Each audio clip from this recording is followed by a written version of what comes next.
You touch the table and are instantly transported to another place. We've made it to room 8. This is a small chamber carved out of the rock at the end of a short crawl.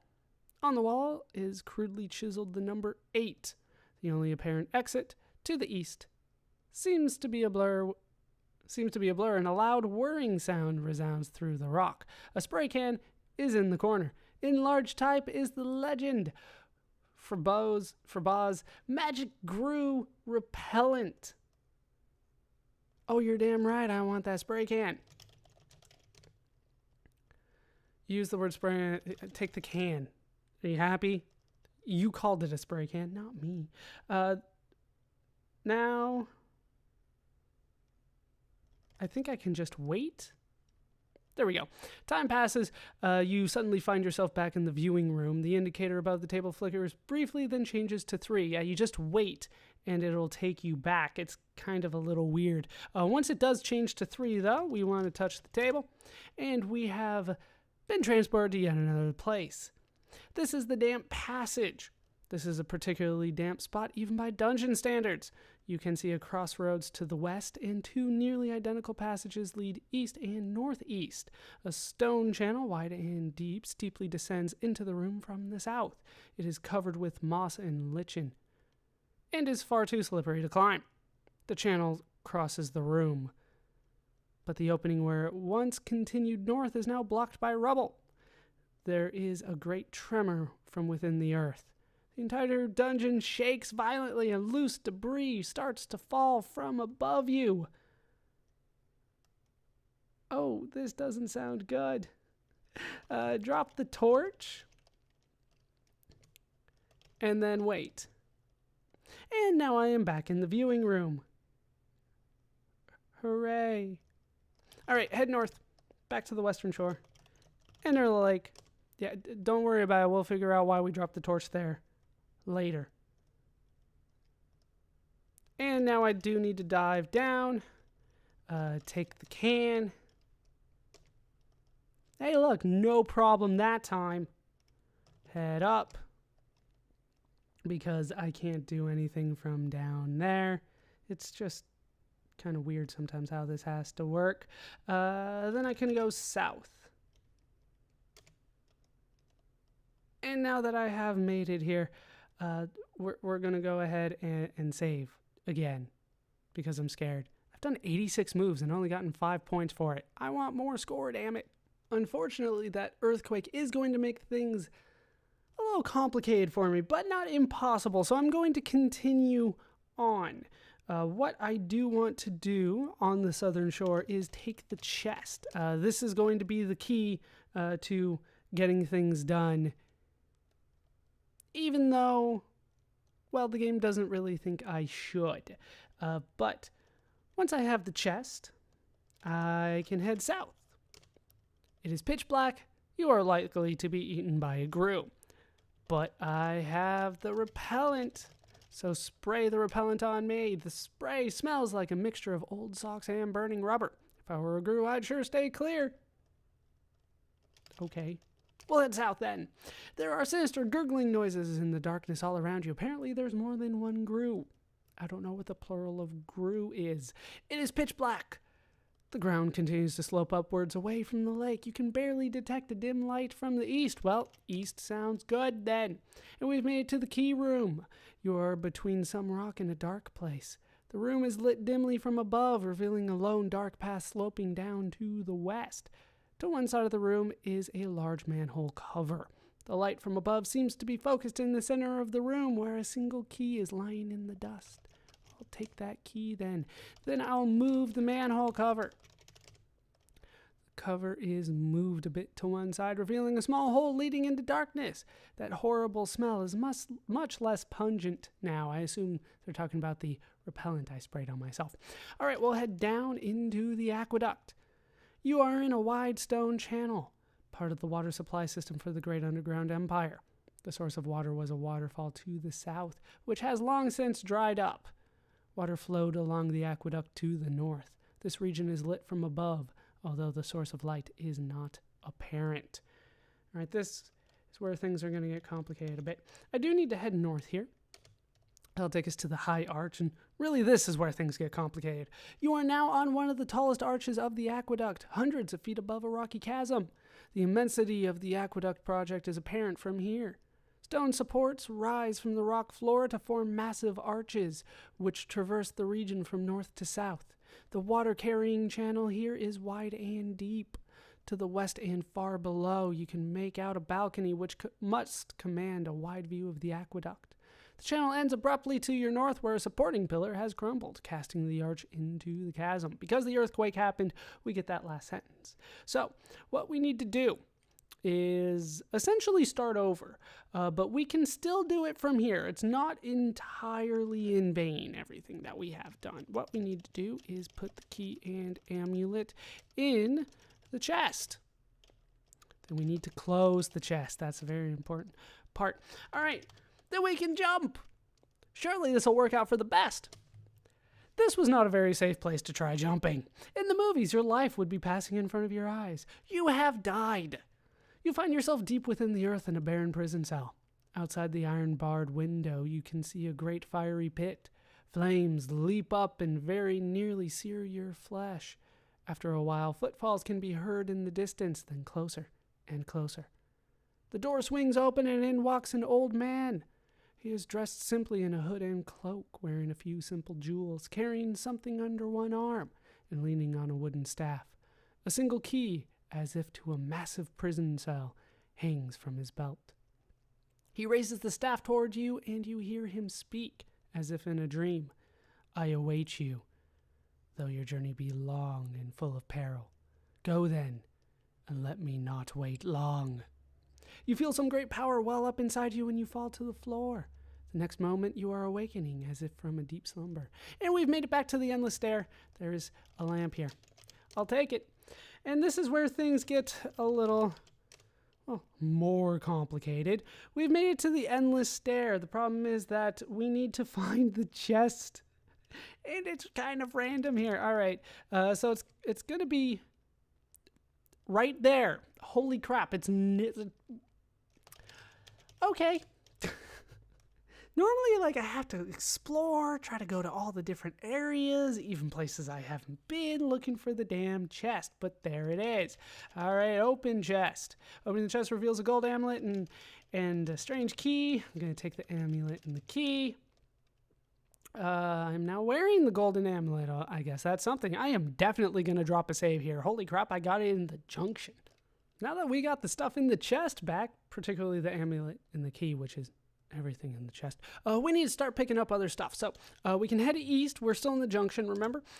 From here, we can find the damp passage. This is where we dropped the torch. If you were able to get to the arch room without the earthquake happening and you headed north twice, you would end up here. So we're going to go ahead and take that torch, and now it's pretty much standard from here on out. From here, we want to head west to the junction and then south a few times back to the lake shore. And I want everything here. Now we're in the hood. Now we're in the cloak. I got the staff and the bread. Things are looking good.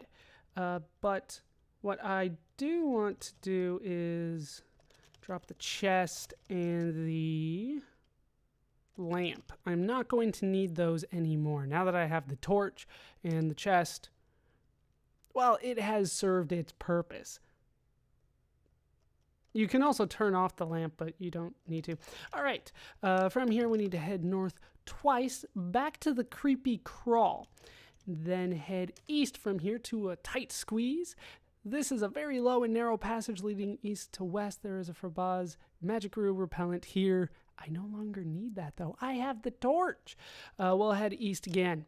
Kind of weird. That's a new spot for the repellent to be. Once again, it kind of randomizes it depending on, well, when you die and all that kind of stuff. All right, we've made it to the Crystal Grotto. This is a chamber of breathtaking beauty. Mighty stalagmites form structured shapes of rock encrusted with crystalline formations. Phosphorescent mosses, fed by a trickle of water from some unseen source above, make the crystals glow and sparkle with every color of the rainbow. There is an opening to the west and a man-made passage heads south. Let's head through the man-made passage to the Royal Hall. This is the north end of a large hall with a vaulted ceiling, right next to the grotto, apparently. A long tiled hallway leads north through a tall arch. Although the origin or purpose of this room is unclear, there is a large rendering of the royal seal of Lord Dimwit Flathead carved on the wall. We're just going to be passing through, believe it or not, to the Great Door. This is the south end of a monumental hall full of dust and debris from a recent earthquake. To the east is a great iron door, rusted shut. To its right, however, is a gaping cleft in the rock, and behind, a cleared area. But we made it. If you haven't had the earthquake yet, you'll have to actually wait around until it happens here. So we can head east because there's actually a gaping cleft, and we can go through that. If the earthquake hasn't happened, then the gaping cleft won't be there and you can't go, so wait around until it does. We have made it to the museum entrance. This is the entrance to the Royal Museum, the finest and grandest in the great underground empire. To the south, down a few steps, is the entrance to the Royal Puzzle, and to the east, through a stone door, is the Royal Jewel Collection. A wooden door to the north is open and leads to the Museum of Technology. To the west is a great iron door, rusted shut. To its left, however, is a cleft in the rock, providing a western route away from the museum. We need to go south from here to the Royal Puzzle entrance. This is a small square room, in the middle of which is a perfectly round hole through which you can discern the floor some 10 feet below. The place under the hole is dark, but it appears to be completely enclosed in rock. In any event, it doesn't seem likely that you could climb back up. Exits are west and up a few steps north. Lying on the ground is a small note of some kind. But what does it say? The Royal Puzzle is warning. The Royal Puzzle is quite dangerous, and it is possible to become trapped within its confines. Please do not enter the puzzle after hours or when museum personnel are not present. So says the management. This is going to be a little weird. All right, let's head down into the puzzle. Room in a puzzle. You are in a small square room bounded to the north and west with marble walls, and to the east and south with sandstone walls. This is going to take us a while. All right, we want to push east wall. The wall slides forward and you follow it. The architecture of this region is getting complex, so that further descriptions will be diagrams of the immediate vicinity in a 3x3 grid. The walls here are rock, but of two different types, sandstone and marble. The following notations will be used. My position will be the 2 periods. 2 M's is marble wall. 2S is a sandstone wall, and 2 question marks is unknown, because they're blocked by walls.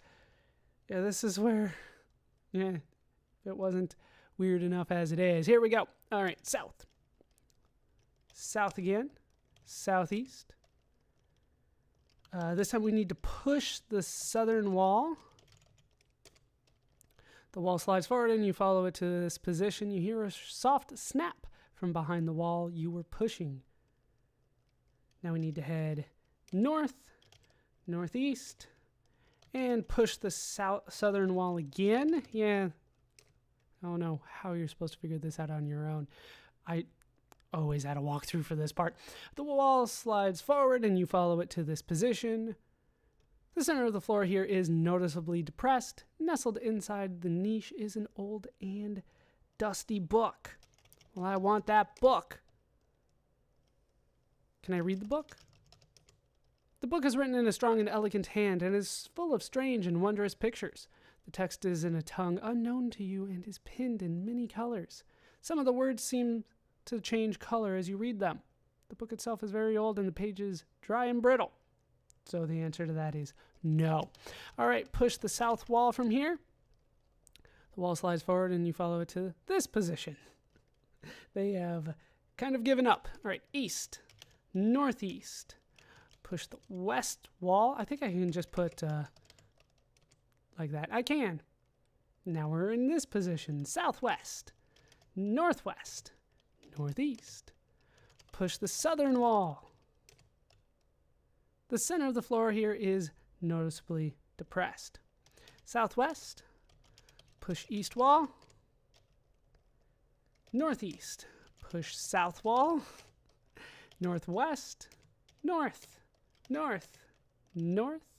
The center of the floor was noticeably depressed again. But now there is a ladder here firmly attached to the east wall. Don't care. North, push east wall. Southwest. Still find the ladder, but we still have more work to do. South, southeast. Northeast. North, push west wall. Northwest, push south wall. Do it again. Then we need to head west, northwest, northwest, push southern wall. There's a large circular opening in the ceiling above me. I think that means we've gone back to where we started. We still need to push the southern wall though. Southeast, southeast, southeast. There's still the ladder there, but still not done. Northeast, push west wall, push it again. The center of the floor is noticeably depressed, but we still need to push it again. Southwest, push north wall, do that a couple times. The ladder is now on the west wall, but there's still the ladder. All right, push it north again, push it north again. Northwest. And there is a ladder here firmly attached to the east wall. In the ceiling above you is a large circular opening. This is what you need to do. You need to get the ladder into place. Let's head up. With the help of the ladder, you exit the puzzle. Lying on the ground is a small note of some kind. We've made it back to the royal puzzle entrance. You're damn right I'm going to be saving after that mess. And that is actually going to do it for these parts of Zork 3. Hope you guys have enjoyed these parts. I've been Baller Scuba. Hope you laughed. Hope you learned. Hope to see you next time. Thanks for watching.